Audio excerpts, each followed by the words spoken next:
அப்படின்னா நாளைக்கு உங்க கையில ஆட்சியை கொடுத்தா நீங்க எவ்வளவு இடத்த சேதாரப்படுத்துவீங்க?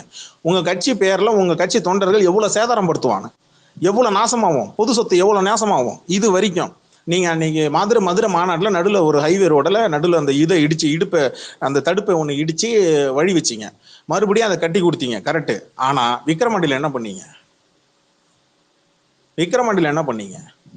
அன்னைக்கு சென்னை மெரினா பீச்சில் நீங்க போராட்டம்ன்ற பேர்ல ஒன்று பண்ணி கம்பி எல்லாம் சாச்சிங்களா, அதுக்கு என்ன சொல்லுவீங்க? இப்போ நேற்று திருச்சியில் நீங்க சாட்சி விட்டு கம்பெனி ஏர்போர்ட்ல கம்பி எல்லாம் வளைச்சு விட்டு போனீங்களா, அதுக்கு என்ன சொல்றீங்க? சரிப்படுத்தினீங்களா? இல்ல இங்க இருக்கக்கூடிய எம்ஜிஆர் சிலை மேல தடுப்பு கம்பிகள் மேல ஏறி உட்காந்து ஃபுல்லா கம்பியை உடைச்சு நாசம் பண்ணீங்களே, பள்ளிக்கூடங்கள் மேல ஏறி 25 பேர் 35 பேர் மேல ஏறி உட்காந்து நாசம் படுத்திருக்கீங்களே, பாத்ரூம் கழிவுகள் கொண்டு நாசப்படுத்துறீங்களா, அதுக்கு என்ன பதில் சொல்லுவீங்க? அப்ப இதெல்லாம் இதுதான் கேள்வியா வருது. உங்களுக்கு ஏன் கட்டுப்பாடு விதிக்கப்படுது? மற்ற கட்சிகளை விட உங்களுக்கு ஏன் கட்டுப்பாடு விதிக்கப்படுதுன்னா, மற்ற கட்சிகள் குரங்கு வேலை அணில் வேலை பார்க்கல, நீங்க பாக்குறீங்க. கண்ட இடத்தெல்லாம் ஏறுறீங்க. கரண்ட் கம்பி மேல ஏறி ஒருத்தன் கொடி கட்டுறான் முந்தா நேத்து, கரண்ட் கம்பம். அந்த கரண்ட் கம்பம் சாஞ்சு கீழே இருக்கிறவங்க மேல விழுந்தோ இல்ல அவன் மேல கரண்ட் பாஸ் ஆகியோ அது இன்னொருத்த மேல கரண்ட் பாஸ் ஆகியோ உயிர் சேதம் ஏற்பட்டிருந்தா யாரு பொறுப்பேற்கிறது? பாதுகாப்புக்கு இவ்வளவுதான் போலீஸ்காரங்க இருக்கிறாங்க. அந்த போலீஸ்காரங்க மேலதான் கேஸ் விழும். அந்த போலீஸ்காரங்க நீங்க என்ன பாதுகாப்பு நீங்க ஏன் தடுக்கலன்னு சொல்லி தான் அவங்க மேலதான் சஸ்பென்ஷன் நடக்கும். ஒன்னால ஒரு 10 காவல்துறை அதிகாரிகள் சஸ்பென்ஷன் ஆகுறதா? நீ செய்யறது நீ என்ன ஸ்கூல் டீச்சரா? பேசாதே, சத்தம் போடாதே, பெஞ்ச் மேல ஏறி நின்று விளையாடாதே, குரங்கு சேட்டை செய்யாதே, இதுக்கு என்ன காவல்துறை என்ன டீச்சரா? தம்பி மரத்துல ஏறாத, தம்பி மரத்துல. உன் தலைவனை நீ பார்க்கணும் அப்படின்னா உன் தலைவனை மேல ஏறி பஸ் மேல ஏறி நிக்க சொல்லு, பாரு, போட்டோ எடுத்துக்க.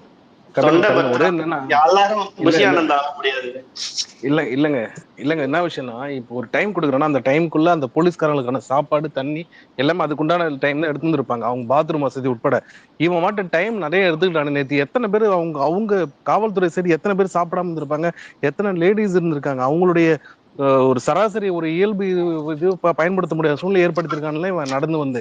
நீங்க கவலைப்படுறீங்க, நான் எங்க அண்ணனே கவலைப்படுறேன். அவர் சுகர் பேஷண்ட்யா. அதுதான் கேரவன் வச்சிருக்காங்க, அதுதான் பஸ் இருக்கு. வாத்தியார் பிராக்டிக்கலா ஒரு விஷயத்த பேசணும் பாரு. ஜோக்ஸ் அப்பார்ட், நம்ம சீரியஸாவே இந்த இஷ்யூ நேற்று அன்னைக்கு லைவ்ல நடக்கும்போது நான் என்ன சொல்றேன்னா, எனக்கு ஆளுங்கட்சி மேலதான் கோவம் வந்துச்சு. நீங்க எப்படிங்க இந்த மாதிரி நடக்குதுன்னு தெரிஞ்சு நீங்க எப்படிங்க பர்மிஷன் கொடுக்குறீங்கன்னு நான் கேட்டேன். அப்ப அவங்க தரப்புல இருந்து என்ன தெரியுமா சொல்றாங்க, கொடுக்கலன்னா பயந்துட்டோம் அப்படின்னு சொல்லி இவனுங்க பிரச்சாரம் பண்றானுங்க, நாங்க ஜனநாயக குரலை நாங்க நசுக்குறோம் அப்படின்னு சொல்லி இப்படியே சொல்லிதான் அவனுக்கு பண்ணுவானுங்க. அவனுங்க கேம்பெயின் இப்படிதாங்க பண்ணுவாங்க. ஆனா நீங்க பொதுமக்களுடைய சொத்துக்களையோ பொதுமக்களுடைய ஏங்க, ஒருத்தர் வெளிநாட்டுல இருந்து கோயம்புத்தூர்ல அந்த திருச்சி ஏர்போர்ட்ல ஒருத்தர் நீங்க வீடியோ எல்லாரும் பார்த்திருப்பீங்க, வைரலா இருந்தது, எல்லாரும் எடுத்து போட்டிருந்தாங்க. என்ன போட்டிருந்தாங்க, அதாவது ஒருத்தருடைய இறப்பு, அப்பாவோட இறப்புக்கு வராரு ஒருத்தர், கோயம்புத்தூர் திருச்சி ஏர்போர்ட்ல இறங்குறாரு. தன்னுடைய அப்பா சாவுக்கு போக முடியாம அந்த டிராபிக்ல லாக்க நிக்கிறாரு. இப்ப அவரு கார்ல வராரு, டிராபிக்ல மாட்டிட்டு நிக்கிறாரு, சரிங்களா? இப்ப இதுக்கு என்ன பதில் சொல்லப்படுங்க? இது தனிநபரோட பிரச்சனை அப்படின்னு ஒதுக்கி விட முடியுமா? பொது பிரச்சனைங்க. அவர் யார சொல்றாரு, டிராபிக் ஜாம் இந்த மாதிரி பண்ணக்கூடாதுங்க அப்படின்றாரு. அப்ப யாரு மேல தப்பு வருது? அரசாங்கத்து மேல வருது. ஒரு தனிநபர் நீ பர்மிஷன் கேட்டு நீ நிக்கிற, நீ கூட்டம் கூடுறனா பண்ணு. ஆனா அங்க இருக்கிற டபுள் வே தாங்க, 2 வே தான் இருக்கு. ஒரு வே நீங்க ஃப்ரீ பண்ணிட்டு ஒரு வே நீங்க அடைச்சு விட்டுருந்தீங்கன்னா அவன் இதுல இருக்கணும். ஆனா இவனுக்கு என்ன பண்றானுங்கன்னா, இந்த சைடு போகக்கூடிய வண்டிகளும் நிக்குது, டிராபிக் நிக்குது, முன்னாடி போனாதான் பின்னாடி கிளம்ப முடியும்.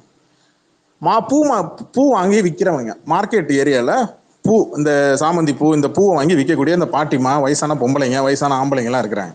இப்ப இவங்க என்ன பண்ணுவாங்க, இந்த கூட்டம் ஒண்ணு கூடுதுன்னா அன்னைக்கு பூவை வாங்கி அவங்க என்ன பண்ணுவாங்க, வியாபாரம் பண்ணுவாங்க. அவங்களால மார்க்கெட்டுக்கு போய் பூ வாங்க முடியல. காலைல 7 மணி 8 மணிக்குள்ள போனாதாங்க பூ வியாபாரம் பண்ண முடியும். நீ தான் காலைல 8 மணில இருந்து ஃபுல்லா இங்க நிக்கிறீங்களே உட்காந்துக்கிட்டு, அப்புறம் எங்கேருந்து அவங்க மார்க்கெட்டுக்கு போவாங்க? இன்னைக்கு பொழப்பு போச்சுன்னா வயிற்றால அடிச்சுக்கிட்டு புலம்புறான். இப்ப நீ கூட்டம் கூடுறதுக்காக, நீ மக்கள் ஆதரவு வாங்குறதுக்காக தான் இங்க வர. ஆனா மக்கள் மேல இருக்கக்கூடிய மக்களுக்கு உன் மேல வெறுப்பு வருது. எதனால? உன் ரசிகர்கள் பண்ணக்கூடிய, உன் தொண்டன் பேர்ல ரசிகர்கள் பண்ணக்கூடிய சேட்டை. 2வது, ஒரு national media India times now, India today, அவன் இங்க இந்தியாவில் தமிழ்நாட்டில் என்ன நடக்குதுன்னு இங்க எக்ஸ்போஸ் பண்றதுக்கு, அவன் எக்ஸ்போஸ்னா ஐ மீன் இங்க என்ன நடக்குது அப்படின்றத அப்டேட் பண்றதுக்கு நேஷனல் மீடியாவுக்கு லைவா போடுறான்.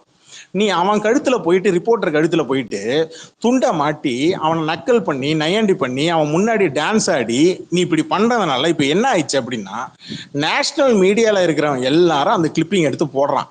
தமிழ்நாடுனாலே இப்படிதான் இருக்கும்னு மொத்த தமிழ்நாட்டுல இருக்கிறவன் எல்லாரும் மேலேயும் இந்த சாயத்தை பூசிட்டான். பீகார்ல கூட நல்லா கவனிச்சிங்க, பீகார்ல கூட இந்த மாதிரி நடக்கல. ஆனா தமிழ்நாடு மேல இவ்வளவு மட்டமா போட்டான். கேரளாக்கு அடுத்தபடியா டாப்ல படிப்படிவில் இருக்கக்கூடிய நம்ம தமிழ்நாட இப்படி ஒருத்தன் செஞ்ச தப்புனால, ஒரு கட்சி செய்யற தப்பால இன்னைக்கு ஒட்டுமொத்த எல்லா கட்சிகள் மேலேயும் எல்லா தமிழ்நாட்டு மக்கள் மேலேயும் இந்த சாயத்தை பூசிட்டானுங்க. இந்த கெட்ட பேர் யாருக்கு? இப்ப வெளியில நீங்க இப்ப இங்க ஒரு தமிழ்நாட்டை ரசிகர் கூட்டம், இங்க இருக்கிற தமிழ்நாட்டுக்காரன் நாளைக்கு வெளி மாநிலங்களுக்கு போனா அவன் என்ன கேள்வி பண்ணி பேசுவான்? உண்மையா சொல்லவா? நீங்க ஒரு தெலுங்கு ஸ்பேஸுக்கு போங்க, ஒரு கன்னட ஸ்பேஸ் யாரோ ஒருத்தவங்க போட்டிருக்கான், நாங்க போங்க, அவனுக்கு நம்ம ஏதோ சண்டை போறோம்னு வச்சுக்கலாம், டக்குன்னு அவன் நம்மள என்ன தெரியுமா சொல்லுவான்? சாம்பார்னு சொல்லுவான், இட்லி சாம்பார் சொல்லுவான். எதனால இந்த பேர் வந்துச்சு? இப்ப நாளைக்கு என்ன சொல்லுவானுங்க? உங்களுக்கு நாகரிகம் தெரியலடா.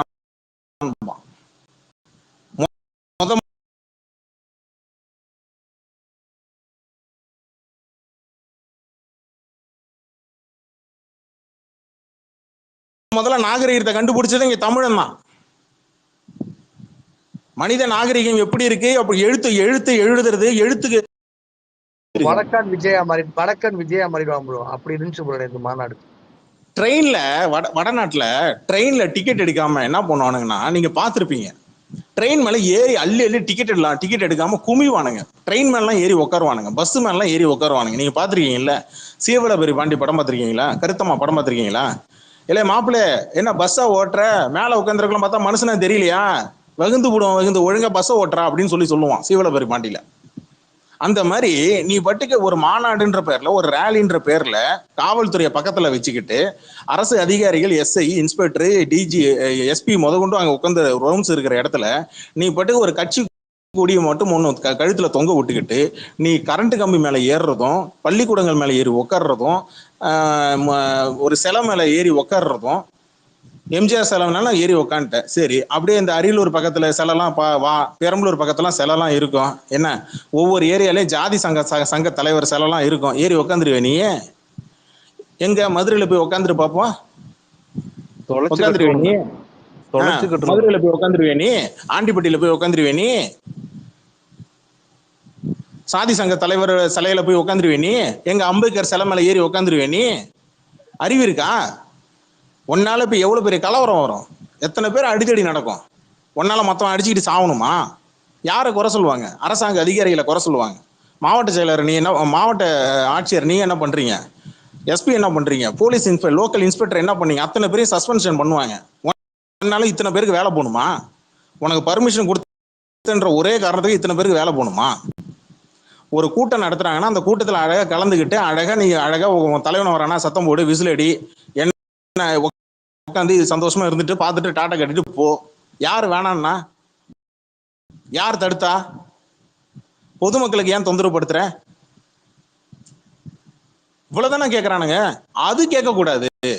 நீ யாரை? நீ இந்த நடிகனோட ரசிக, நீ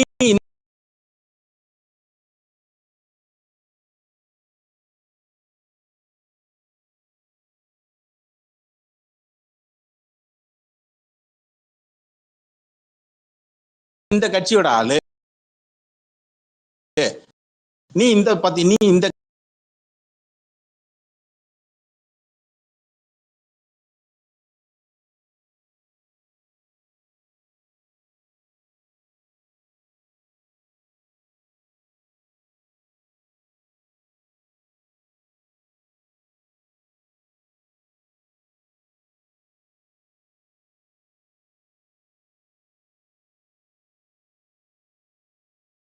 கட்சியோட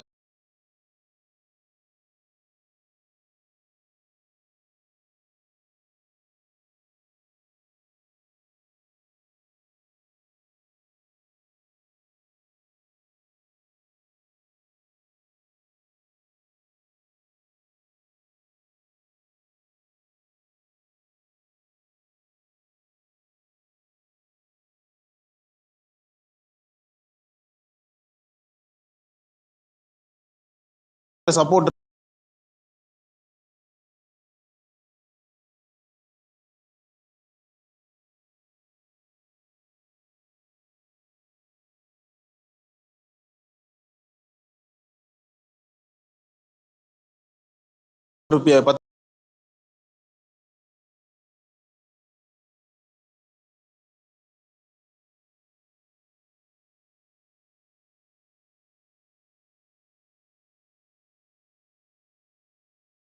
பத்திரிகையாளர்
அப்படி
தெரிஞ்சுக்கணும்னா அவங்கள சாஃப்டா ஹேண்டில் பண்ணணும். சரி, நான் ஒன்று கேட்குறேன். இந்த எலெக்ஷன்ல 2026 எலெக்ஷன்ல நீங்க திமுக எதிர்த்து பேசுறீங்க. சரி, நாளைக்கு அதிமுக 2026 எலெக்ஷன்ல அதிமுக ஆட்சிக்கு வந்துருச்சு, திமுக எதிர்கட்சி ஆகுது, தாவக்கா வந்து வழக்கம் போல அதே இடத்துல இருக்கு, சீமானும் அதே இடத்துல இருக்கிறாப்புல. இப்ப நான் என்ன கேட்கிறேன், நாளைக்கு நீ யாரை எதிர்த்து பேசுவ? அதிமுக எதிர்த்து பேசுவியா இல்ல திமுக எதிர்த்து பேசுவியா? இல்ல நீ ரெண்டு பேரும் எதிர்த்து பேசுவியா? நாளைக்கு நீ ஒரு நிலைப்பாடு எடுத்தாகணும். நாளைக்கு நீ அதிமுகவை மட்டும் டார்கெட் பண்ணிட்டு திமுகவை வந்து நல்ல கட்சின்னு சொல்லி நீ இப்ப சண்டை போட்டுட்டு இருக்கிற திமுகவுக்கு நீ ஆதரவா நாளைக்கு நீ பேசினா மக்கள் எப்படி ஒன்ன நம்புவான்?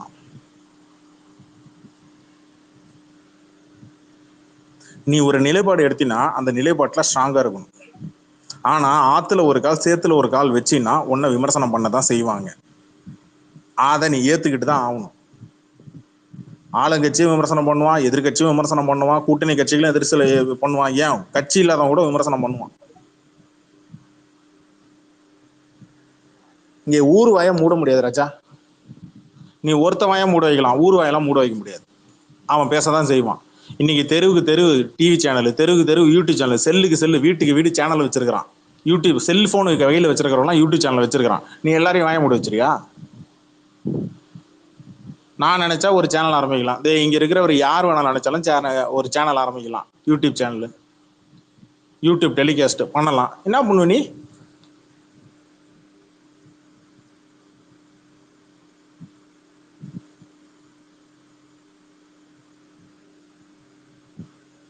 இவங்களுக்கு அதை பத்திலாம் கவலை இல்லைங்க. எல்லாரும் தன்னை பெருமையா பேசணும். எல்லாரும் நம்மள இல்லைங்க சார். அப்ப நீங்க அந்த பூ மார்க்கெட் விஷயம் சொன்னீங்க இல்லையா? பூ மார்க்கெட்ல ஆவியூர்ல பஸ் ஸ்டாண்டுக்கு முன்னாடியே பூ மார்க்கெட் இருக்கு. இப்போ நீங்க இப்ப இந்த பூ மார்க்கெட் விஷயம் சொன்னனால மேக்சிமம் மதுரையுடைய தொழில் என்னன்னா பூ தான் அதிகமா. நீங்க அதை சுத்தி உள்ள தேனி, நிலக்கோட்டையில பூவும் அதிகமா வரும், தேனியும் அதிகமா வரும். இதெல்லாம் எங்க கொள்முதல் ஆகும்னா மதுரையில கொள்முதல். ஏன்னா அங்க இருந்து கொண்டு வந்து இங்க வந்து நம்ம காலையில 4 மணிக்கு பறிக்க ஆரம்பிச்சு அவன் தான் கொண்டு வருவான், டயத்துக்கு கொண்டு வருவான். அந்தந்த டயத்துக்கு கொண்டு வரப்போ அந்த ரேட்டு கூடும். இங்கே இவனுக்கெல்லாம் இந்த ரேட்டு தெரியுமா? ஏமா வந்து பேசுறான். இப்போ இந்த இதை பேசுறாங்க. மதுரையை பத்தி பேசுற, மதுரையில வந்து பேசுற, என்ன தொழில், என்ன இது, நீ இது வரைக்கும் என்ன பேசியிருக்க நீ மதுரையை பத்தி? சும்மா வந்தாலே விஜயகாந்த், எம்ஜிஆர்னு சொல்ற, ரைட்டு, எல்லா பேரும் ரைட்டு தான், நீ சொன்னதெல்லாம் ரைட்டு தான். ஏடா முக்கியமான விஷயத்த ஏங்கடா விட்ட? நீ மதுரையை பத்தி அப்போ உனக்கு எவன்டா சொல்லி கொடுத்து? இப்போ இன்னைக்கு நீ அந்த இடத்துல மாநாடு போட்ட, நான் முந்தா நாள் வர்றேங்க. அந்த அந்த இடம் விவசாய நிலங்க, விவசாய நிலம். அவ்வளவு பண்பட்டு பால்பட்டு அவ்வளவு பாவம். அது அந்த அந்த அந்த இது அது என்ன சொல்லுவாங்க, நீங்க சொல்லுவீங்களா? அதான் என்ன வாக்குங்க, ஒரு வாக்கு நடந்து போறாரு. அதெல்லாம் அந்த அந்த மரம்லாம் நட்டு அப்படியே கிடக்குதுங்க. அதுக்கு முன்னாடி இடத்துல வந்து பாவம் ஒரு கருவ மரம், கருவ மரம், இது பனைமரம் வேறு ரொம்ப அது இல்லைங்க. இது இப்ப என்ன சொல்றேன்னா, இந்த ஒரு ரைமிங் வாக்கு நடக்குதா, அது என்னங்க வாக்கு சொல்றாங்க? மூணு வாக்கா? இறங்கி நடந்து வர்றாருல, ரேம்ப் வாக்கு. அதுக்கு போட்டீங்களே, அதை இன்னைக்கு வரைக்கும் எடுத்துருக்கீங்களா? பல கட்டைக்கு நீ அப்படியே கிடக்குது. முன்னாடி பார்த்தா அந்த இடம் கொடுத்தவன் பாவம் அந்த பிளாஸ்டிக் என்னென்னமோ போட்டு போயிருக்கீங்க. முன்னாடிலாம் பாவம் அந்த இன்னொரு அந்த இடத்த சேர்ந்தவர் அதை உழுதுகிட்டு இருக்காரு. ஏன்னா நமக்கு தான் தெரியுமே, மக்கி போன குப்பையெல்லாம் வெளியே வரணும்.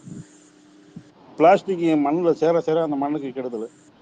அவன் உழுதுகிட்டு இருக்கான். உழுது வந்து அதெல்லாம் கொண்டு வந்து அந்த குப்பையெல்லாம் வந்து அவன், ஏன்னா அவன் இடத்த தான் அவன் கிளீன் பண்ணுவான். பாரபத்தி வந்து ஒரு ஒரு ஒரு விவசாய நிலம்.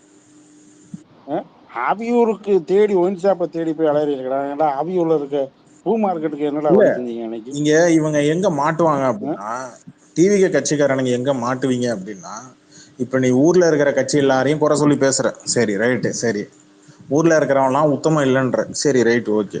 நாளைக்கு நீ தேர்தல் வாக்குறுதி கொடுப்பில்ல, நீ தேர்தல் வாக்குறுதி ஒன்று கொடுப்பில்ல, இதுல நீ என்ன செய்வ எது செய்ய முடியாதுன்னா அதுல ஒன்று லாஜிக் ஒன்று வரும்ல. உங்களுடைய கட்சி பொதுக்குழு கூட்டம்னு சொல்லி ஒன்று கூப்பிட்டு தீர்மானங்கள் 24 தீர்மானங்கள் போட்டீங்கல்ல, அதுல கச்சத்தீவை 99 வருஷத்துக்கு லீஸ் எடுப்பேன்னு சொன்னீங்கல்ல, எப்படி எடுப்ப சொல்லு? நீ ஒரு தமிழ்நாட்டுல ஒரு மாநில அரசுக்கு ஒரு மாநில தேர்தலுக்கு போட்டியிடுற. நீ எப்படி நேஷனல் லெவல்ல ஜியோ பாலிட்டிக்ஸ் சகோ நான் சகோ இருங்க நீ அங்க போறீங்க, ஜியோ நான் பாலிட்டிக்ஸ் இன்னைக்கு இல்ல சொல்றேன். தமிழ்நாட்டுல ரேஷன் கார்டு வித்தியாசத்தை கேட்டா அவங்ககிட்ட சொல்ல தெரியாதுங்க. இல்ல இல்ல நான் இல்ல ரேஷன் நான் இல்ல நம்ம அரிசி வாங்குறோம்ல. நான் என்ன கேக்குறேன், ஃபியூச்சருக்கே நான் போறேன். நான் பாஸ்ட் கூட போல, நான் ஃபியூச்சர் கூட நான் போறேன். நான் பாஸ்ட் கூட போல, நான் ஃபியூச்சருக்கு போறேன். நீ ஆட்சிக்கு வந்தா எப்படி நீ இந்த இலங்கை கச்சத்தீவு பிரச்சனை தீர்ப்ப? காவேரி மேலாண்மை குழுன்னு ஒண்ணு இருக்கு. அதுல எத்தனை டிஎம்சி தண்ணி இன்னைக்கு தமிழ்நாட்டுக்கு கொடுக்கப்படுது? நீ எப்படி டிஎம்சி தண்ணி உயர்த்தி கேட்ப? கர்நாடகாவும் தமிழ்நாடும் இருக்கக்கூடிய காவிரி தண்ணீர் பங்கீடுதலுக்கு மேலாண்மை குழுன்னு ஒண்ணு மத்திய அரசு வச்சிருக்கு. அந்த மத்திய அரசு குழுல நீ எப்படி டிஎம்சி தண்ணி உயர்த்தி கேட்ப? முல்லை பெரியார் பிரச்சனையை இது வரைக்கும் பேசுறீங்களா? அப்படின்னா என்னன்னு தெரியுமா? முல்லை பெரியார் அணை எப்ப கட்டணதுன்னு தெரியுமா? யார் ஆட்சியில கட்டப்பட்டதுன்னு தெரியுமா? அதுல எத்தனை டிஎம்சி தண்ணி இங்க வந்து கிடைக்குதுன்னு தெரியுமா? தமிழ்நாட்டுல எத்தனை மாநிலம், எத்தனை மாவட்டத்துல எத்தனை போகம் விவசாயம் நடக்குதுன்னு தெரியுமா? தஞ்சாவூர், அதாவது டெல்டா பகுதி மாவட்டத்தில் இருக்கிற டெல்டா பாசன விவசாயிகள் எத்தனை போகம் விவசாயிகள் பண்றாங்க தெரியுமா? ஒரு மூட்டை இன்னைக்கு ஒரு நெல் மூட்டை என்ன விலைக்கு போகுதுன்னு தெரியுமா? சொசைட்டில இன்னைக்கு வந்து எத்தனை பேர் விதை நெல் வாங்குறது கடனை வச்சு, நகை அடை கடனை வச்சு விதை வாங்குறான்னு தெரியுமா? இன்னைக்கு ஒவ்வொரு விவசாயிகளும் வந்து எந்த அளவுக்கு பாதிக்கப்படுறான்னு இன்னைக்கு விளைபொருட்கள், இன்னைக்கு வந்து சாதாரண உணவுப் பொருட்கள் அதோட விலைவாசி என்னன்னு தெரியுமா? ஒரு கிலோ தக்காளி என்ன விலைன்னு தெரியுமா? இன்னைக்கு ஒரு லிட்டர் டீசல் என்ன விலைன்னா தெரியுமா? பெட்ரோல் கச்சா டீசல் வெண்ணெய் ஏறிடுச்சு போரிச்சு, இவங்க குறைக்கிறாங்க, இவங்க ஆட்சியில வாக்கு கொடுத்தாங்க அப்படின்னு சொல்லி இதை நீ குறை சொல்லி சொல்ற. நீ ஆட்சி நாளைக்கு வந்தா ஐ மீன் டீசலோ இல்ல பெட்ரோல் விலையை நீ எந்த அளவுக்கு குறைப்ப? இங்க டோல்கேட்ல இவ்வளவு வருமானம் வருது. இங்க டோல்கேட்ல நீங்க வந்து இத்தனை டோல்கேட் இருக்கு, சென்னைக்கு போறதுல இத்தனை டோல்கேட் இருக்கு, இத்தனை லாரிக்கு இவ்வளவு இது கட்டுறாங்க, இவ்வளவு இது இருக்கு. நீ என்ன பண்ணுவ ஆட்சிக்கு வந்தா? சொல்லு பார்ப்போம். ஒவ்வொரு கவர்மெண்ட்டும் எதிர்கட்சியா இருக்கும் போது ஒரு எதிர்கட்சியா இருக்கும்போது ஒரு வாக்குறுதி ஒன்று கொடுப்பாங்க, ஆளுங்கட்சியா வரும்போது ஒரு வாக்குறுதி கொடுப்பாங்க. அது வேற. எதிர்கட்சியா இருக்கும்போது ஒன்று பேசுவாங்க, ஆளுங்கட்சியா வரும்போது வேற ஒன்று பேசுவாங்க. அது சென்ட்ரலா இருக்கட்டும் ஸ்டேட்டா இருக்கட்டும்.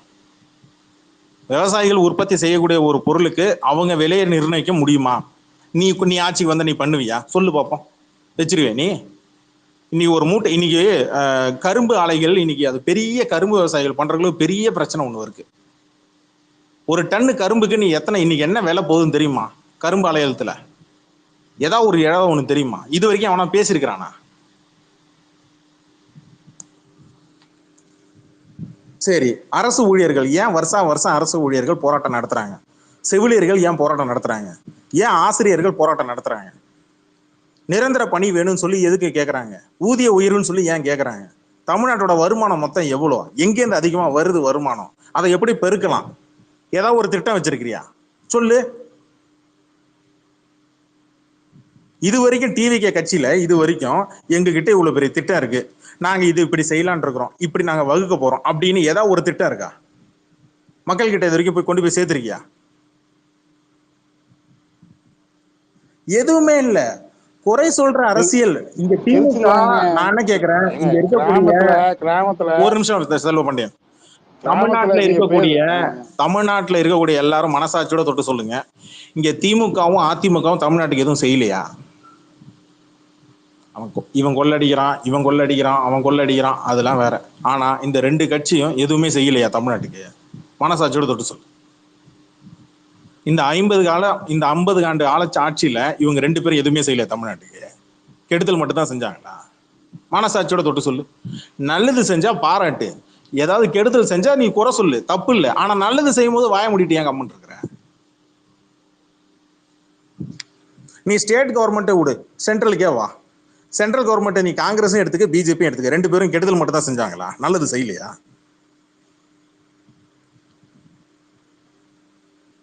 என்னமோ மொத்தமா என்னமோ இந்தியாவே சுடுகாடா நிக்கிற மாதிரியும், இந்தியாவே மொத்தமா நாசமா போய் நிக்கிற மாதிரியும், இவங்க தான் வந்து என்னமோ உட்காந்து பாலாலையும் தேராலையும் என்னமோ இவங்க ஆட்சிக்கு வந்தா மட்டும் அப்படியே தேன் ஆறாலையும் பாறாலையும் அப்படியே வழிஞ்சு ஓடுற மாதிரியும், நம்ம எல்லாம் மொண்டு குடிக்கிற மாதிரியும், சும்மா அந்த மாதிரிலாம் பண்ணிட்டு இருக்க கூடாது. பிராக்டிக்கலான அரசியல் பேசணும். பேச முடியலையா கம்முன்னு விட்டுருணும், சைலண்டா விட்டுருணும். சும்மா நீ மத்தனை குறை சொல்லி அரசியல் பண்றது, இந்த எதிர்ப்பு அரசியல் ஒண்ணு இருக்கு இல்லையா, அது நீ தேர்தல் நேரத்துல பண்ணா பரவாயில்ல. எப்போதுமே பண்ணிட்டு இருந்தா மக்களுக்கு போர் அடிச்சிடும். அவனே கேள்வி கேட்பான்.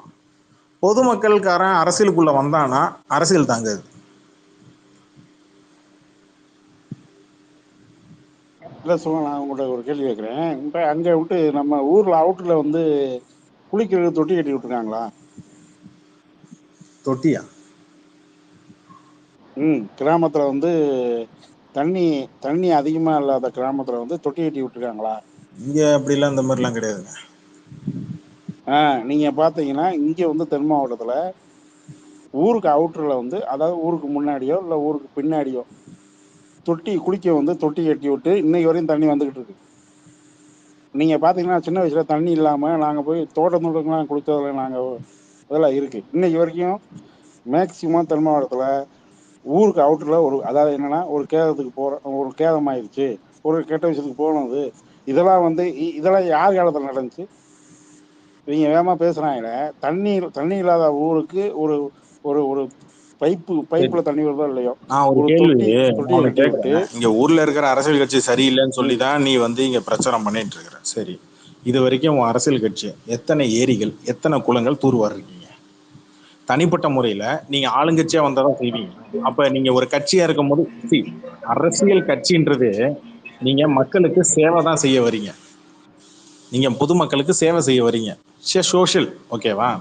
அப்படி இருக்கும்போது நீங்க பொதுமக்களுக்கு, கிராமத்துல இருக்கக்கூடியவங்களுக்கோ இல்ல சிட்டில வாழக்கூடியவங்களுக்கோ இல்ல டவுன்ல வாழக்கூடிய மக்களுக்கோ ஒரு பொதுவா ஒரு ஏரிகள் குளங்கள் ஆறுகள் இருக்கும். உங்களுடைய தன்னாளவர்கள் மட்டும்தான் அதை செய்யணும்னு என்ன சட்டம் இருக்கா என்ன? எத்தனை கட்சிகள் முக்கியமா இங்க இருக்கக்கூடிய இது இப்ப புது கட்சியை ஆரம்பிச்சிருக்கிறாப்புல, சரி நீ மாற்றன்னு சொல்ற, சரி நீ இது வரைக்கும் எத்தனை ஏரி எத்தனை குளங்களை தூர்வாரி இருக்கீங்க? எத்தனை உங்க ஏரியா பகுதியில் இருக்கக்கூடிய பள்ளிக்கூடங்களை புதுப்பிச்சிருக்கிறீங்க? அங்க நவீன கருவிகள், அதாவது ஸ்மார்ட் போன்ஸ், அது மீன் சொல்றது ஸ்மார்ட் கிளாஸஸ், இந்த மாதிரி நவீன விஷயங்களை நீங்க எத்தனை பேருக்கு நீங்க தொண்டு நிறுவனங்களா நீங்க உங்களுடைய அரசியல் மாவட்ட தலைவர்கள் எத்தனை பேர் செஞ்சிருக்கிறீங்க? நீங்க ரசிகர் மன்றமா இருக்கும்போது என்னென்ன செஞ்சிருக்கிறீங்க? இந்த சோறு போடுறது, இந்த இது பண்றது, சோத்துக்கு செத்தவன்லாம் இங்க நிறைய பேர் கிடையாது. அவன் இங்க உழைக்கிறான், கைகள் நல்லா இருக்கு, கைகள் நல்லா இல்லாதவங்க கூட உழைக்கிறான். அவனுக்கு தேவை நல்ல படிப்பு, நல்ல வேலை, இதுதான் அவன் எதிர்பார்க்கறது.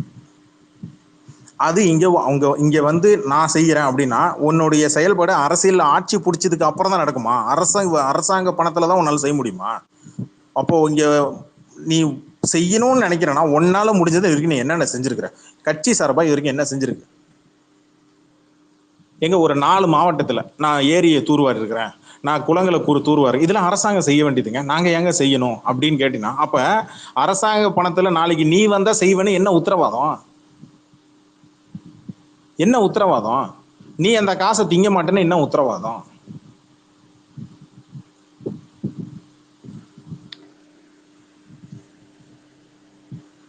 இயற்கை வளங்களை பாதுகாக்கிற அளவுக்கு ஒன்றும் இல்லை. ஒவ்வொரு எலெக்ஷன் ஒன்று நடக்கும், 2 கழுதை பொட்டி ஓட்டு பெட்டி அப்படியே தூக்கிக்கிட்டு அப்படியே மலைப்பிரதேசத்தில் நடந்து போவோம். நியூஸ் வரும் பாருங்க, வர 2026 எலெக்ஷன் நடக்கும் பாருங்க. அந்த ஏரியா மக்கள் பேட்டி கொடுப்பாங்க, எல்லா கட்சியும் வருது, ஓட்டு வந்து அங்கே வெறும் ஒரு 100 பேருக்காக இங்கேருந்து கழுதை கட்டிட்டு ஆஃபீஸர் கொண்டு எலெக்ஷன் கமிஷன் ஆஃபீஸர் கொண்டு மலைப்பிரதேசத்தில் ஏறி நடப்பாங்க. நான் என்ன கேட்குறேன், டிவிக்கு கட்சிக்காரங்க எத்தனை பேர் மலை பிரதேசத்தில் இருக்கக்கூடிய மலைவாழ் மக்கள்கிட்ட போய் வாக்கு கேட்டிருக்கிறீங்க? அவங்களுக்கு செஞ்சு கொடுத்துருக்குறீங்க? அவன் என்ன கேட்டான்? ரோடு கேட்டான், லைட் வசதி கேட்குறான், மருத்துவ வசதி கேட்குறான். ராத்திரி நேரத்தில் எங்களால் வந்து கண்ணு முடியல, காடுல இறங்க முடியல, எங்களுக்கு ஒரு மருத்துவ வசதி, எங்களுக்கு ஒரு நல்ல ரோடு போட்டு கொடுங்க அப்படின்னு கேட்குறான். இதை நீ எப்படி சரி பண்ணுவ? எலெக்ஷன் நேரத்தில் மட்டும் அவங்கள போய் சந்திச்சு நீ பார்த்து பேசிட்டு வர்றதுல பிரயோஜனமா? இல்லை அவங்க கேட்கறது முதல்ல செஞ்சுட்டு அதுக்கப்புறம் அவங்கள்ட்ட போய் வாக்கு கேட்கறது புத்திசாலித்தனமா? இப்ப நான் 2 கட்சிக்கு மாற்று கட்சின்னு சொல்லிட்டு வர்ற நீ உன்னை எப்படியா நம்பணும்? உன் முகத்தை பார்த்து என்ன எழுதி வச்சிருக்க? நீ என்ன கடவுளா? எப்படி நம்புவான்? அவனுக்கு நம்பிக்கை விதைக்க வேண்டியது யார் பொறுப்பு? உன் பொறுப்பு. செஞ்சியா? இல்லை இது வரைக்கும் செஞ்சிருக்கியா? இதே இப்போ தமிழ்நாடு முழுக்க சுற்றுப்பயணம் போற நீங்க நாளைக்கு மலைப்பிரதேசத்துக்கு சுற்றுப்பயணம் போகணும், போவீங்களா? இதான் மேட்டர்.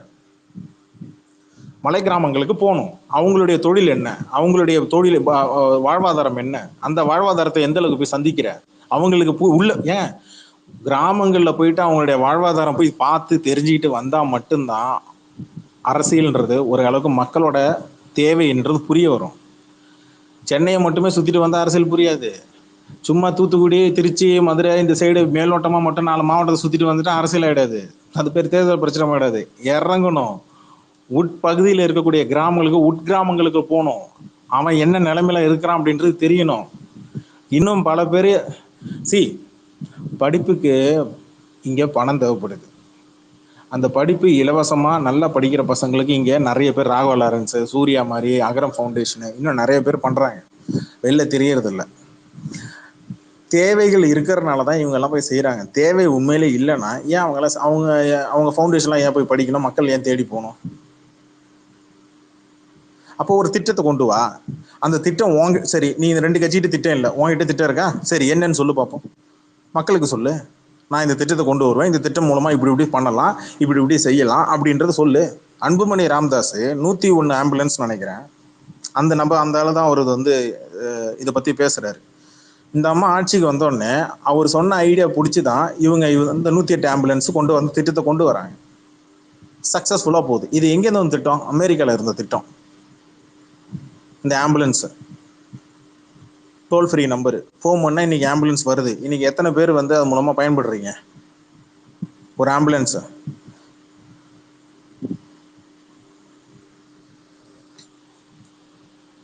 இங்க நல்லதும் இருக்கு, அதை பாராட்ட கத்துக்கணும். கெட்டதும் இருக்கு. கெட்டது மட்டும்தான் என் கண்ணுக்கு தெரியும். அதை வச்சுதான் நான் அப்போ நம்ம அரசியல்ன்றது அப்படி கிடையாது. பிரணாப் விஜயனும் இங்க நம்ம ஊர் முதலமைச்சர் இறந்த போது அங்க இருக்கிற பக்கத்துல கேரளால இருக்கிற 2 சிஎம் ஒரு அம்பாசிடர் கார்ல இறங்குறாங்க. நான் அந்த அளவு கூட ஒத்துமையாரு நான் கேட்கல. நல்லது செஞ்சா பாராட்டு, கெட்டது செஞ்சுனா சொல்லு, குறை சொல்லு, தப்பு இல்லை. ஆனா நல்லது செஞ்சாலும் பாராட்டுன்றேன். அதை ஏன் சொல்ல மாட்டேங்கிற? அது ஸ்டேட்டோ சென்ட்ரலோ யாரா இருந்தா என்ன, நல்லது செஞ்சா பாராட்டு.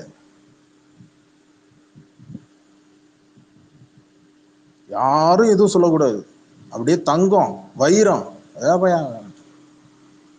சொல்லுங்க ப்ரோ. நீங்க சொல்றதெல்லாம் மிகப்பெரிய மேக்ரோ இஷ்யூஸ். அதாவது இத்தனை வருஷமா அரசியல்லே ஊருட கட்சிங்களுக்கு இல்ல அரசியலே இருக்கவங்களுக்கு வேணா தெரியும். இப்ப இவனுக்கு இதுக்கான திட்டங்கள் கிடையாது, இது என்னன்னு கூட தெரியாது. அதுதான் உண்மை. எல்லாருமே திடீர்னு ஆரம்பிச்சு இதுக்கான சொல்யூஷன்லாம் நீங்க கேட்டீங்கன்னா அவங்க கிட்ட பெபன்னு முழிக்கதான் செய்வாங்க. அதெல்லாம் தெரியவே தெரியாது. இவனுங்க அரசியல் திட்டங்களையும் இவங்க அரசியல் சரிங்களா. ஒரு 100 ஏக்கர் இருக்கு. இப்ப இது சிட்டி சென்டர்ல இருக்குன்னு வச்சுங்க. சென்னை சிட்டி சென்டர்ல ஒரு 100 ஏக்கர் இல்ல இருக்குன்னு வச்சுக்கோங்க. இப்ப இது பொதுமக்களுக்கு பயன்படுற அளவுக்கு ஒரு திட்டத்தை கொண்டு வரணும். இப்ப நான் கேட்கிறேன், இதுல என்ன திட்டத்தை கொண்டு வருவேன்? டிவிக்கு சொல்லுங்க. டிவிகே கட்சியில இருக்கக்கூடிய தலைவரையோ, துணைத் தலைவரையோ, இல்ல பொருளாளரையோ, இல்ல பொதுச் செயலாளரோ யாரோ ஒருத்தர் ஒரு திட்டத்தை கொண்டு வர சொல்லுங்க. சும்மா ஒரு ரஃபா. இப்ப போன தடவை எலெக்ஷன்ல கிராம சபை கூட்டம்னு சொல்லிட்டு ஒரு டெமோ ஒன்று நடத்தி காட்டினாங்க. போட்டி யாரு? மக்கள் நீதி மையமும் திமுகவும். கரெக்டா? கிராம சபை கூட்டம் அப்படின்னு. இந்த கிராம சபையோட கூட்டத்தோட விஷயத்தோட ஆழமா கொஞ்சம் யோசிச்சு பார்த்தீங்கன்னா, கிராம சபையில ஒரு திட்டம், கிராமங்கள் வளர்ந்தாதான் அது நகரத்துக்கு வரைக்கும் போய் சேரும். பெண்கள் உதவிக்குழுன்னு ஒண்ணு இருக்கு. அதாவது இந்த பெண்களுக்கு சுய உதவி குழு அப்படின்னு சொல்லி ஒண்ணு இருக்கு. ஓகேவா? இது மூலமா எவ்வளவு வீட்டுல இருக்கிற பெண்கள், எப்ப 10 வருஷத்துக்கு முன்னாடியே வீட்டுல இருக்கக்கூடிய பெண்கள் எல்லாரும் ஒன்னா சேர்ந்து, பக்கத்து வீட்டுல இருக்கிறவங்க, ஒரு தெருவுல இருக்கிறவங்க எல்லாம் ஒன்னா சேர்ந்து ஒரு தொழிலை ஒண்ணு செஞ்சு அந்த தொழில் மூலமா கிடைக்கிற வருமானத்தை எல்லாரும் சகஜமா எல்லாரும் பிரிச்சுக்கிறது. இதுக்கு பேங்க்ல லோன் கொடுக்கறது. இது ஒரு திட்டம். இதுல சில ஓட்டல்கள் எல்லாம் இருக்கு அப்படின்றது விடுங்க, அது வேற. ஆனா இப்படி ஒரு திட்டத்தை கொண்டு வராங்க. எதுக்கு? வீட்டுல இருக்கிற பெண்கள் பயன்படுறதுக்காக. இப்ப நானே கேக்குறேன், டிவிகே கிட்ட ஒரு 100 ஏக்கர் நிலம் கொடுக்குறோம். இப்ப நீ என்ன பண்றனா, அந்த இடத்துல என்ன திட்டம் கொண்டு வரலாம்? சும்மா ஒரு கான்செப்ட் கேட்டு நீங்க கூப்பிட்டு கேளுங்க. அது லயலோ மணியவோ, டிவிகே ரமேஷோ, இல்ல ராஜ்மோகனோ, இல்ல அன்பு பேர் என்ன, அந்த ஆள் பேர் என்ன, ஆதவ அர்ஜுனாவோ, ஒரு 100 ஏக்கர் நிலம் உனக்கு சென்டர்ல கொடுக்குறோம், சிட்டி சென்டர்ல உனக்கு கொடுக்குறோம். அந்த இடத்துல நீ என்ன திட்டம் கொண்டு வருவ? என்னென்ன திட்டங்கள் கொண்டு வருவ? அந்த 100 ஏக்கர்ல நீ என்னென்ன திட்டங்கள்லாம் கொண்டு வருவ? ஆனா மக்களுக்கு பயன்பெறணும். பணக்காரன் மட்டும் கிடையாது, மிடில் கிளாஸ் ஃபேமிலி, ஏழையா இருக்கட்டும், பணக்காரனா இருக்கட்டும், எல்லாரும் பயன்படுற மாதிரி ஒரு திட்டம் கொண்டு வரணும். என்ன திட்டம் கொண்டு வர? இவனுங்க இதுக்கு மட்டும் அவனுக்கு பதில் சொல்லிட்டோம். இதுல தெரிஞ்சிருங்க அவனுக்கு என்ன தொலைநோக்கு பார்வை இருக்கு அப்படின்னு. அரசியல்வாதிங்க என்னைக்குமே அரசியல் பண்ணலாம். ஆட்சிக்கு வந்ததுக்கு அப்புறம் management is very very important. Management, staff management. இங்க நீங்க உங்களுடைய நிர்வாக திறமை தான் உங்களை அடுத்த சிஎம்மா மறுபடியும் நீங்க உங்களுடைய நிர்வாக திறமை தான் இங்க இருக்கிற மக்களுக்கு காட்டும். நிர்வாக திறமை, த மேனேஜ்மெண்ட். நீங்க வந்து பிரச்சனைகளை எல்லாத்தையும் மேனேஜ்மெண்ட் பண்ணணும். ஒவ்வொரு துறையை நீங்க மேனேஜ்மெண்ட் பண்ணணும். அந்த மேனேஜ்மெண்ட் எப்படி பண்ணுவீங்க? இப்போ வாட்டர் மேனேஜ்மெண்ட் ஒன்று போர்டு இருக்கு அப்படின்னா, வாட்டர் மேனேஜ்மெண்ட்ல இருக்கக்கூடிய குறைகள் என்னென்ன, மக்களுக்கு சரியான தண்ணீர்கள், இன்ன வரைக்கும் மக்கள்கிட்ட சில பிரச்சனைகள் இருக்கு. எந்த கட்சி ஆட்சிக்கு வந்தாலும் எங்க தண்ணியில சாக்கடை தண்ணி கலந்து வருது, மழை தள்ளி போட்டுட்டாங்க, இல்ல தண்ணி வரல, கார்பரேஷன் தண்ணி வரல, சரியான நேரத்துக்கு தண்ணி வரல, சுகாதாரமா தண்ணி இல்லை, இந்த மாதிரி ஏதாவது ஒன்று இடுக்கல் வந்துகிட்டு தான் இருக்கு. அப்ப இதுக்கு பர்மனன்ட் சொல்யூஷன் என்ன பண்ணுவேன்? ராமநாதபுரம் மாவட்டத்தில் தண்ணி பிரச்சனை இருக்கு. கலைஞர் கூட்டு குடிநீர் திட்டம்னா இன்ன வரைக்கும் அங்கே ஓடிட்டு இருக்கு. அவர் குணசேகர் சார் ஒருத்தர், அவர் தான் சொல்லுவார், ஏன்னா அவர் ராமநாதபுரம். இப்போ நீ இதுக்கு ஒரு பர்மனன்ட் சொல்யூஷன் எனக்கு சொல்லு பார்ப்போம். டிவிக்கு சொல்லு. அங்கே தண்ணீர் பிரச்சனை ஒன்று இருக்கு. அங்கே இருக்கிற மக்களுக்கு வேலை வாய்ப்பு இல்லாமல் நிறைய பேர் இருக்கிறாங்க. அங்கே என்ன திட்டத்தை கொண்டு வரலாம்? அங்கே என்ன தொழிற்சாலை கொண்டு வரலாம்? ஏதாவது ஒரு கான்செப்ட், ஒரு திட்டத்தை ஒன்று, ஒரு நீ வந்து மக்களுக்கு நல்லது செய்யணும்னு நினைச்சினா யார் செஞ்சா என்ன, அந்த திட்டத்தை முதல்ல கொண்டு வந்து மக்கள்கிட்ட கொடு. ஒரு மாவட்ட ஆட்சியரை கூப்பிட்டு வச்சு, சார் நம்பர் எங்கள்கிட்ட ஒரு பிளான் இருக்குது, நீங்க கொண்டு வந்தீங்கன்னா, இது அமல்படுத்தினீங்கன்னா மக்கள் பயன்படுவாங்க சொல்லி.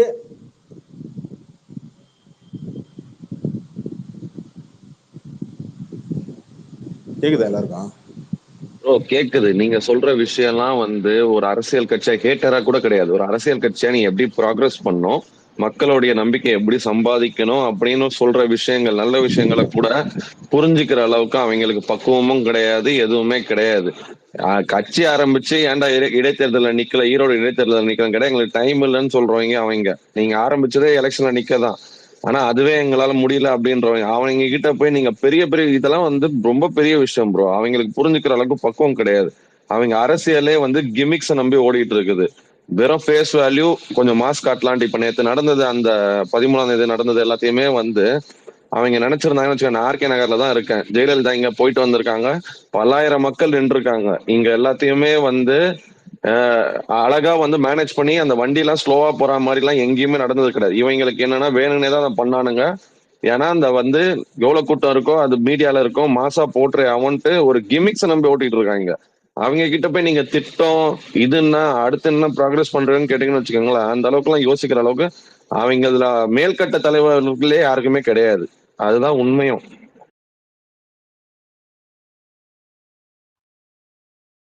ஹாய் ஸ்லேயர், இருக்கீங்களா? சொல்லுங்க ப்ரோ. ஆர்கே நகரா? எந்த ஏரியா? ஆர்கே நகர் ஏதோ காசிமேடு பக்கம் தான்.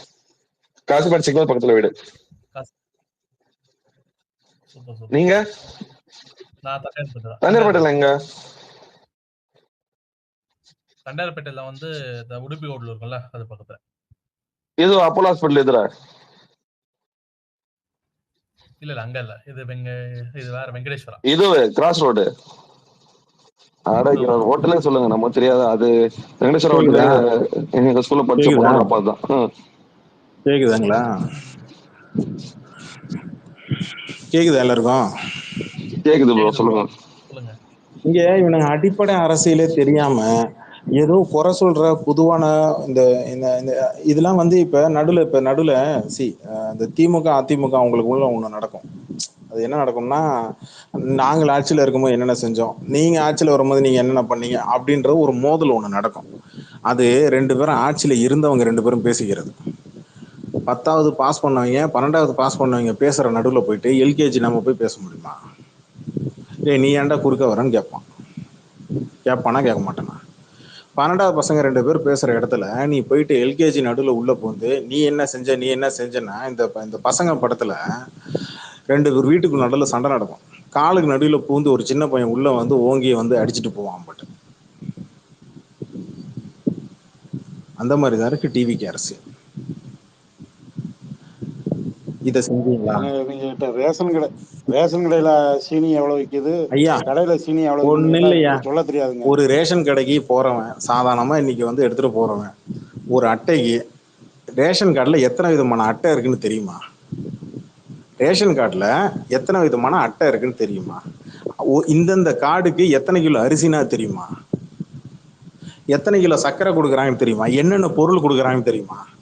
அரிசி பருப்பு இதை தாண்டி வேற எந்தெந்த அட்டை கொடுக்குறாங்கன்னு தெரியுமா? அது எத்தனை சதவீதம் மக்கள் வாங்குறாங்கன்னு தெரியுமா?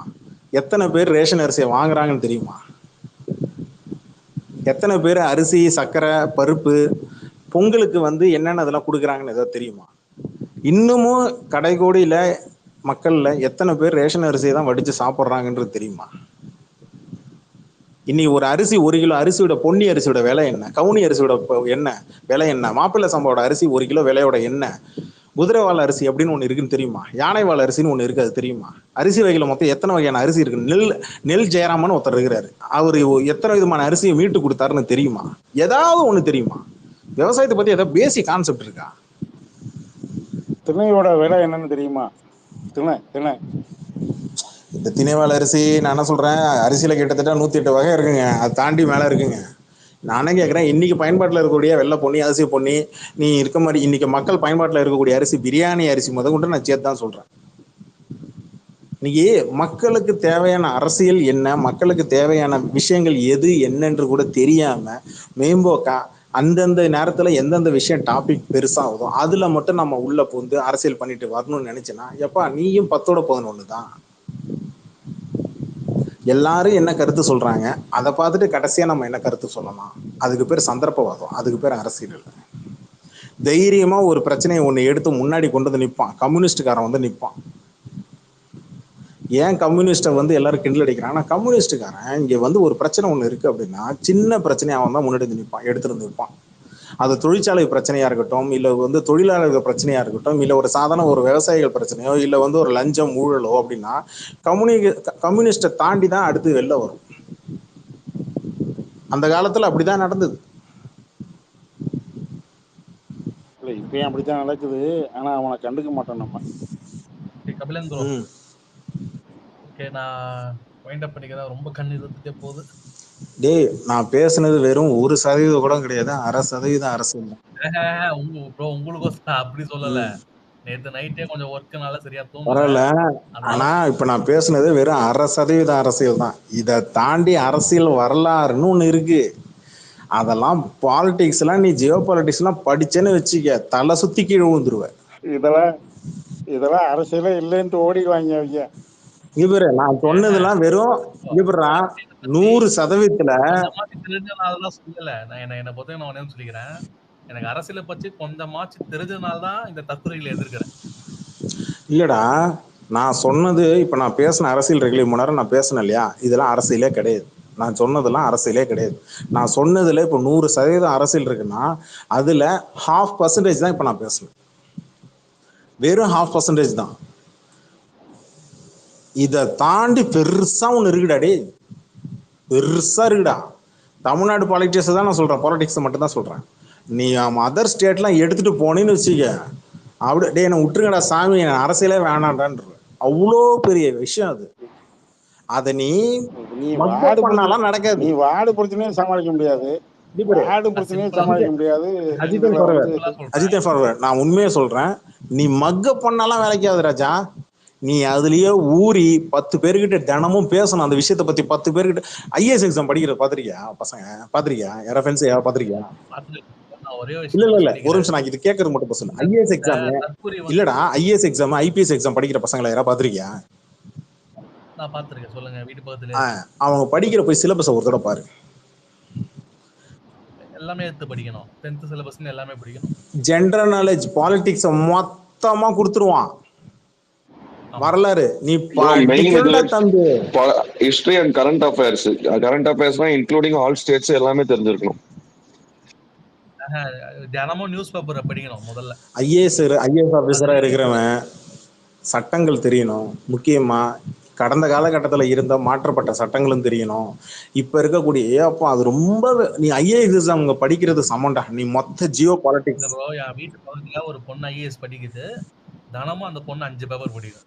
ஏன்னா எல்லாமே தம்பி, நீ தமிழ் பேப்பர் படிக்கலாம் மேட்டர் இல்ல ராஜா, நீ இங்கிலீஷ் பேப்பர் படிக்கணும்.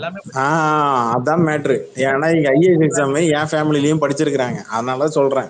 என் ஃபேமிலியில ஐஏஎஸ் ஆபீசர் இருக்கிறாங்க, அது ஒண்ணு இருக்கு. அது அப்புறம் கூட அந்த பொண்ணுக்கு வந்து 3 லாங்குவேஜ் தெரியும், தமிழ், இங்கிலீஷ் அண்ட் ஹிந்தி, 3மே தெரியும். 3மே படிக்கும். அது என்ன நடக்குது பாக்குறது. சோ இங்க என்னன்னா, நீ டெப்தான அரசியல் தெரியணும் அப்படின்னா, இன்னைக்கு ஜேர்னலிஸ்ட் படிச்சவங்க நீங்க நல்லா கவனிச்சு பாத்தீங்கன்னா ஃபாரின்ல போய் ஜேர்னலிசம் படிச்சுட்டு வந்தவங்க இருப்பாங்க. அத்தனை பேருமே இங்க பாலிடிக்ஸ் மட்டும் இல்லாம ஜியோ பாலிட்டிக்ஸையும் உட்காந்து படிப்பாங்க. ஏன்னா அவங்களுக்கு தேவைப்படுது. இங்க என்ன வேணும் வேணும் வேணும் வேணும். இன்னைக்கு ஈரான் பிரச்சனையெல்லாம் போயிட்டு எடுத்து வச்சு படிச்சு இன்ட்ரெஸ்டா எடுத்து வச்சு தெரிஞ்சுக்கிற அளவுக்கு நீங்க மக்கள் போயிட்டாங்க. நம்ம ஊர் அரசியல் ஒண்ணுமே இல்லைன்னு நினைச்சிட்டு போறானுங்க. டேய் இங்கதான்டா பெருசா இருக்கு. ப்ரோ இந்த தற்கூரிங்களுக்கு டீ கடை அரசியலே தெரியாது. இதுல நீங்க ஜியோ பாலிடிக்ஸ்லாம் வேற போயிட்டீங்க. டேய் ஒண்ணு இருக்க போறீங்க. இல்லடா கிட்ட பேசிட்டு டேய் இருக்கீங்க. நானும் அப்படிதான்டா ஆரம்பத்துல நினைச்சேன். ஆனா உள்ள நம்ம வரலாறை தோண்ட தோண்ட தோண்ட தோண்ட அரசியல் வரலாறுகளை தோண்ட தோண்ட நம்ம ஊர் அரசியல் நிறைய இருக்கு, மறைக்கப்பட்ட அரசியல் நிறைய இருக்கு. அது வேற ஒண்ணு எழுவு தனியா இருக்கு. நீ இந்தியா லெவல்ல எடுத்தினா ஒவ்வொரு ஸ்டேட் வைஸ் எடுத்தினா அதுல பெரிய பாலிடிக்ஸ் ஒண்ணு இருக்கு. இதெல்லாம் தாண்டி நீ ஹிஸ்டரிக்கு போகணும். நீ அங்கேருந்து ஆரம்பிக்கணும். கிபில இருந்து ஆரம்பிச்சு அப்படியே வந்தீங்கன்னா ஒரு பொலிட்டிக் ஒன்று இருக்கும் பாடுறா. அப்பா சாமி ஏன்டா இந்த உலகத்துல வாழுறோம்னு நீ நினைச்சிருவ. நான் ஃபீல் பண்ணதை நீ நினைச்சிருவ. அப்படிப்பட்டதுதான் இந்த அரசியல். உங்களுக்கு சிம்பிளா ஒண்ணு சொல்றேன். 2016லயோ 15லயோ ஏதோ ஒரு இதுல வந்து ஜெயலலிதா மேடம் வந்து ஆர்கே நகர் தொகுதிக்கு ஸ்பீச்சுக்கு வந்தாங்க. அந்த நடந்த வீடியோவையும் இப்ப நேத்து நடந்த தற்கூரியோட ஒரு இது பண்ணா தெரியுமா சனிக்கிழமை, அதையும் கம்பேர் பண்ணி பாருங்க. உங்களுக்கு வந்து இங்க இருக்க எல்லாருக்கும் தான் சொல்றேன், ஸ்பேஸ்ல எல்லாருக்குமே எது அரசியல் எது கோமாளித்தனம் அப்படின்னு உங்களுக்கு தெரிஞ்சிடும். இல்லடா இவங்க என்ன தெரியுமா நினைச்சுக்கிறாங்க, ஒரு கட்சியை குறை சொல்லி ஆளுங்கட்சி நீ எதிரில் இருக்கிற எல்லாரையும் விட்டுட்டு பெருசா இருக்கிற ஒரு உருவத்தை மட்டும் நீ டார்கெட் பண்ணி அடிச்சுட்டே இருந்தேன்னு வச்சுக்க, அந்த உருவம் உன்னை டார்கெட் பண்ணும். அது மூலமா நம்ம எல்லாரும் சுத்தி இருக்கிறவங்களாம் நம்மளை பார்ப்பாங்க. ஸோ நம்மளும் அந்த பெரிய உருவம் மட்டும்தான் 1 to 1 அப்படின்னு கான்செப்ட்ல தான் அங்க சுத்தி எல்லாம் வேடிக்கை பார்ப்பாங்க. நீ அப்படியே பண்ணினா எதிர்ப்பு அரசியல். நீங்க நல்லா யோசிச்சு பாத்தீங்கன்னா 2 பெரிய கட்சியும் வந்து மாத்தி மாத்தி குறை சொல்லிக்கும். ஆனா அது வந்து ரொம்ப இந்த மாதிரி தரங்கெட்டு அதெல்லாம் போகாது. நீங்க அதை பண்ணல, ஏன் பண்ணல அப்படிங்கிற இல்ல கான்செப்ட் நீ தப்பா புரிஞ்சுக்கிட்ட. ஒரு நிமிஷம் நல்லா கேட்டுக்க. நான் ஏற்கனவே சொன்னேன், 12வது படிச்சவன் சண்டை போட்டுக்கிறது வேற. ரெண்டு 12வது படிச்சுட்டு சண்டை போடுற நடுவுல போயிட்டு எல்கேஜி படிச்ச நீ உள்ள பூந்த அப்படின்னா அவனுக்கு 2 பேரும் சேர்ந்து தான் அடிப்பானுங்க. ஏன்னா சின்ன பசங்க நீ படிச்சுட்டு மேல வாடான்னு சொல்லுவான். சிம்பிள். அதே மாதிரிதான் அதுதான் இவங்க மெச்சூரிட்டா சண்டை போட்டுப்பானுங்க. இந்த நடுவுல இந்த தற்கூரிங்க வந்து கத்தி அவன் அரசியல் மெச்சூரிட்டி அதெல்லாம் வந்து அதுல வேற என்ன மாற்று கருத்து இருக்கு. அதுல வந்து மெச்சூரிட்டி அரசியல்ன்றது அதுக்கு நேரம் தகுந்த மாதிரி இல்ல அது பிரச்சனையை தகுந்த மாதிரி 2 பேரும் சண்டை போட்டுப்பாங்கடா. அது வேறடா. பிரச்சனையை தகுந்த மாதிரி 2 பேரும் சண்டை போட்டுப்பாங்க, அது வேற. ஆனா நான் சொல்ற அரசியல் வேற. நான் சொல்ற அரசியல் வந்து இங்க நீ எடுத்த உடனே நீ வந்து 10வது படிக்கிட்டு தாவக்கூடாது. நீ 1 2 3 4 5 6 7 8 9 அதுக்கப்புறம் தான் நீ 10வது படிக்கிட்டு வரணும். நீ டைரக்டா 10வது படிக்கலாம் வர முடியாது தம்பி. வந்தாலும் நீ இது வரைக்கும் கடந்து வந்த படிக்கட்டு என்னன்னு கேள்வி கேட்பான், மாட்டிட்டு முழிப்ப. ஒண்ணும் இல்ல, நீ இந்த டிவி சேனல் டிபேட் ஷோ பாக்குறீங்களா? இல்ல ப்ரோ, நான் என்ன சொல்றேன், அவன் வட சென்னைக்கு பிரச்சாரத்துக்கு வரான். என் ஊர்ல என்னென்ன பிரச்சனை இருக்குன்னு எனக்கு நல்லா தெரியும். அவன் அதை பத்தி எதுவும் பேசலாம் வைங்களேன். நான் எப்படி நானே போட்டு இல்ல வராரு. அது எப்படி தெரியுமா வரும், எப்படி தெரியுமா பேசுவாப்ல? நான் ஏற்கனவே சொன்ன மாதிரி தான். இப்ப உன் ஊர்ல இருக்கிற எவனா ஒருத்தான் அங்க போய் போட்டு கொடுப்பான், இந்த ஏரியால எங்கெங்க பிரச்சனை இருக்கு, இந்த ஏரியால எங்கெங்க பிரச்சனை இருக்கு, இதை நீங்க அட்ரஸ் பண்ணிருங்க, இதுதான் பெருமையான பிரச்சனை அப்படின்னு சொல்லி அட்ரஸ் பண்ணி முன்னாடியே பேப்பர்ல எழுதி கொடுத்துருவாங்க. இது எல்லாத்தையும் ஒரு டாக்குமெண்ட்டை ரெடி பண்ணி அங்க ஒரு ஸ்பீச்ல கலந்து ஒரு ஒரு தியரி மாதிரி கொடுத்துருவாங்க. இதை அட்ரஸ் பண்ணுவாங்க. அப்பெல்லாம் பண்ண மாட்டான். சர்க்கார் படத்துல வர மாதிரி நானும் மீனவர் தான் வந்து இங்க பேசுவோம், அதுதான் நடக்கும். அதான் சொல்றேன், இங்க ஒவ்வொரு ஊருக்கும் இங்க பிரச்சாரம் கிளம்பி வர்றதுக்கு முன்னாடியே அந்த ஊர்ல என்ன தேவை இருக்கு, என்ன பிரச்சனை இருக்கு, அங்க இருக்கிறவங்க போட்டு கொடுத்துருவோம். அது மூலமா எழுதி வச்சுக்கிட்டு அப்படிதான் வரும். காசிமேடு பக்கத்துல ஃபிஷர்மேன் அந்த இது இருக்கு ஓகேங்களா. ஒண்ணும் இல்ல, அந்த இடத்துல நீங்க போய் நின்னாலே கருவாட்டு வாசனை வீசும். ஏன்னா அந்த ஃபுல்லா உள்ளதான் அந்த காசிமேடு மீன் மார்க்கெட் இருக்கும். அந்த கருவாடு தான் அங்கதான் வந்து இதுவாகும். அங்க மட்டும் விஜய் வேனை போட்டு ஒரு 10 நிமிஷம் நின்ட்டான்னு வைங்களேன். ஏன்னா நான் வந்து காலங்காலமா அங்கேயே வாழ்றவன், எனக்கு தெரியும் அந்த கருவாட்டு ஸ்மெல் வந்து அதாவது நான் வந்து மீன் சாப்பிட மாட்டேன், இருந்தாலும் கருவாட்டு ஸ்மெல் வந்து எனக்கு பிடிக்கும். விஜய் மட்டும் ஒரு 10 நிமிஷம் அங்க வேனை போட்டு நின்ட்டானா நான் அவனுக்கு ஓட்டு போட்டேன். அதெல்லாம் வந்து கூட்டத்துக்கு ஓட்டுக்கு பக்கத்துலயே வந்து சுடுகாடு, இந்த சைடு பாத்தீங்கன்னா மீன் மார்க்கெட், அந்த சைடு பாத்தீங்கன்னா ஃபிஷர்மேனோட அந்த இது இருக்கும் ஓகேங்களா. சோ விஜய் மட்டும் அவங்க உள்ள போய் ஃபிஷர்மேன் கூட கையோட கை கொடுத்து நின்ட்டான்னு வைங்களேன், நான் ஓட்டு போட்டேன். அந்த நாய் இங்க ஒரு விஷயம் ஒண்ணு புரியுடா. ஒரு விஷயம் சொல்றத கேளு, ஒரு விஷயம் சொல்றத முழுசா கேளு. ஒரு ஊரோட பிரச்சனைய இங்க மற்ற ஊரோ ஒட்டுமொத்த தமிழ்நாடோ பேசுனுச்சுன்னு வச்சுங்க. இப்ப அணு உலையம்னு ஒண்ணு இருக்கு, தெரியும்ல? அணு உலையம் பிரச்சனைய ஒரு காலகட்டத்துல பெருசா தமிழ்நாடே திரும்பி பார்த்துச்சு, இந்தியாவே திரும்பி பார்த்துச்சு. ஞாபகம் இருக்கா? ஆமா, கூடங்குளம். கூடங்குளம் அணுகுலம். இப்ப எங்க யாரா பேசுறாங்களா? இல்ல. ஏன் ஏன் எந்த அரசியல்வாதியும் பேசல? இதுதான் ஏன்னா அது வந்து இதுதான் சந்தர்ப்பவாத அரசியல். எந்த இஷ்யூ நீங்க டாக் ஆஃப் தி டவுனா மாறுதோ அந்த இஷ்யூவை எடுத்துட்டு அட்ரஸ் பண்ணி பேசணும் அப்படின்னா அதுல நமக்கு என்ன மைலேஜ் கிடைக்கும், நமக்கு என்ன இன்புட் கிடைக்கும், நமக்கு என்ன அவுட்புட் கிடைக்கும் அப்படின்றதுல பாக்குறது தான் அரசியல்வாதிகளோட வேலையை. இது எந்த கட்சியை வேணாலும் நீ எடுத்துட்டு வா. நான் சொல்ற அரசியல் வேற. இங்க நீ யாரா இருந்தாலும் பொதுமக்களுக்கு சேவை தான் செய்ய வரீங்க. அதுல எந்த விதமான லாபமோ நஷ்டமோ இந்த மாதிரி எதிர்பார்த்து அங்க உள்ள செய்யாம மக்களுக்கு மட்டுமே மனசாட்சி மனசோட உள்ள வந்து ஆத்மார்த்தமா உள்ள வந்து சேவை செய்யணும்னு நினைக்கிறவன் எந்த